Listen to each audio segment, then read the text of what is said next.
तर मुख्यमंत्री देवेंद्र फडणवीस आणि उपमुख्यमंत्री एकनाथ शिंदे हे दोघेही चैत्यभूमीवर पोहोचलेले आहेत। त्यांच्यासोबत भाजपचे नेते मंगल प्रभात लोढा हे देखील आहे। अजित पवार देखील काही क्षणापूर्वी चैत्यभूमीवर पोहोचलेत। डॉक्टर बाबासाहेब आंबेडकर यांचा 68वा महापरिनिर्वाण दिन आहे आज। त्यानिमित्त लाखो आंबेडकरी अनुयायी आज चैत्यभूमीवर येत असतात। देशभरातून आंबेडकर अनुयायी चैत्यभूमीवर येतात। त्यामुळे बाबासाहेब आंबेडकर यांच्या स्मृतींना अभिवादन करण्यासाठी मुख्यमंत्री देवेंद्र फडणवीस, उपमुख्यमंत्री एकनाथ शिंदे आणि अजित पवार देखील तिथे पोहोचलेत। आणखी माहिती घेऊयात आपले प्रतिनिधी कृष्णा सोनारवाडकरकडून। कृष्णा, सर्व आपण पाहतो की भारतरत्न डॉक्टर बाबासाहेब आंबेडकर यांचा 68वा महापरिनिर्वाण दिन आहे आणि दरवर्षी त्यांना आजच्या दिवशी आदरांजली अर्पण करण्यासाठी, त्यांना त्यांच्या स्मृतीस अभिवादन करण्यासाठी मोठ्या प्रमाणामध्ये देशभरातून अनुयायी जे आहेत ते मुंबईमध्ये येत असतात, चैत्यभूमीवरती अभिवादन करत असतात। आणि दरवर्षीप्रमाणे मुख्यमंत्री, उपमुख्यमंत्री, त्याचबरोबर राज्यपाल सुद्धा या ठिकाणी येतात। आणि आता आपण पाहतो की उपमुख्यमंत्री अजित पवार हे पोहोचलेले आहेत। मुख्यमंत्री देवेंद्र फडणवीस हे सुद्धा दाखल झालेले आहेत। ते थोड्याच वेळामध्ये चैत्यभूमीवर जाऊन डॉक्टर बाबासाहेब आंबेडकर यांच्या स्मृतीचं अभिवादन करणार आहेत आणि आदरांजली अर्पण करणार आहेत।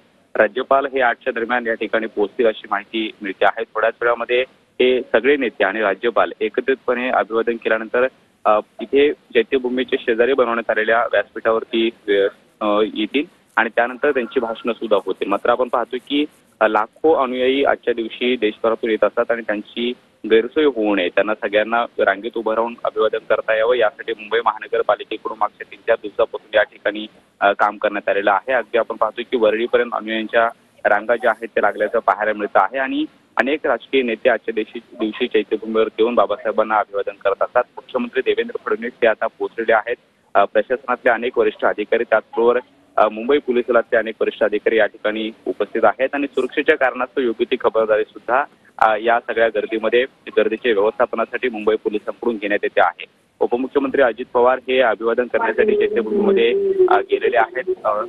मुख्यमंत्री देवेंद्र फडणवीस हे सुद्धा आता अभिवादनासाठी जाताना पाहायला मिळतात आणि थोड्याच वेळामध्ये राज्यपाल हे सुद्धा चैत्यभूमीवर जाऊन अभिवादन करतील। आपण पाहतो की काही नेते वेगवेगळे मुख्यमंत्र्यांसोबत आहेत, त्याचबरोबर उपमुख्यमंत्री एकनाथ शिंदे हे देखील मुख्यमंत्र्यांच्या सोबत आपल्याला पाहायला मिळत आहेत आणि थोड्याच वेळामध्ये ते अभिवादन करतील। त्यानंतर समोर बनवण्यात आलेल्या व्यासपीठावरती येऊन स्थानापन्न होतील आणि त्यांच्या वतीनं आजच्या दिवशी दरवर्षीप्रमाणे जी प्रथा आहे की सगळे नेते, मुख्यमंत्री, उपमुख्यमंत्री आतमध्ये जाऊन अभिवादन केल्यानंतर एकत्रितपणे या व्यासपीठावरती येतात आणि डॉक्टर बाबासाहेब आंबेडकर यांच्याबद्दल जे काही भाषणं आहेत ती सुद्धा होतात, ते पाहायला मिळतात। थोड्याच वेळामध्ये राज्यपाल सुद्धा पोहोचताना आपल्याला पाहायला मिळत आहेत आणि आजच्या दिवशी या सगळ्या परिसरामध्ये मोठी गर्दी असते, कारण देशभरातून लाखोंच्या संख्येनं सगळे अनुयायी मागच्या 3-4 दिवसापूर्वीच येत असतात आणि त्यांची राहण्याची व्यवस्था ही शिवाजी पार्क परिसर असेल किंवा इतर काही ज्या शाळा आहेत आणि वेगवेगळे ठिकाण आहेत तिथे केली जाते आणि आजच्या दिवशी या सगळ्या अनुयायींची गैरसोय होऊ नये म्हणून प्रशासन मोठ्या प्रमाणामध्ये काम करत असतं। खास करून मुंबई महानगरपालिकेच्या वतीनं ती सगळी व्यवस्था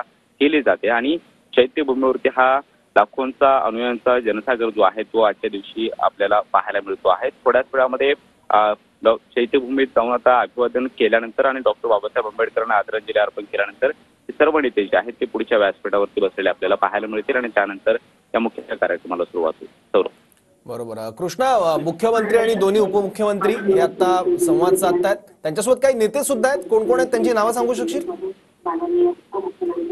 सर्व आपण पाहतो की महायुतीचे अनेक नेते त्यांच्यासोबत आहेत। दीपक केसरकर आहेत, त्याचबरोबर मुख्यमंत्री देवेंद्र फडणवीस, उपमुख्यमंत्री एकनाथ शिंदे आणि उपमुख्यमंत्री अजित पवार हे पोहोचलेले आहेत। काही रीत्या अजून सुद्धा येताना आपल्याला पाहायला मिळत आहेत आणि थोड्याच वेळामध्ये राज्यपाल सुद्धा या ठिकाणी पोहोचत आहेत आणि त्यानंतर कदाचित ते एकत्रितपणे अभिवादन करण्यासाठी चैत्यभूमीवरती जाऊ शकतात आणि चैत्यभूमीवरती अभिवादन केल्यानंतर या व्यासपीठावरती ते येतील। मात्र आपण पाहतो की दुसरीकडे अनुयायांची ही जी गर्दी आहे ती सुद्धा आहे आणि या सगळ्या नेत्यांना या परिसरातून आतमध्ये नेलं जाईल आणि तिथे अभिवादन करण्यासाठी त्यांना अभिवादन ते करतील आणि त्यानंतर पुन्हा एकदा ते व्यासपीठावरती येतील। मात्र राज्यपालांची कदाचित ते प्रतीक्षा करताना पाहायला मिळत आहेत। सगळे नेते आपल्याला पाहायला मिळतात, दीपक केसरकर आहेत, शिवाय महायुतीचे इतरही नेते आपल्याला पाहायला मिळतात। भाजपचे नेते कालिदास कोळंबकर हे सुद्धा मुख्यमंत्र्यांच्या समवेत आपल्याला पाहायला मिळत आहेत आणि थोड्याच वेळामध्ये ते अभिवादन करण्यासाठी आतमध्ये जात असल्याचं पाहायला मिळते। सौरभ, ठीक आहे। तर उपमुख्यमंत्री एकनाथ शिंदे चैत्यभूमीवर दाखल झालेत।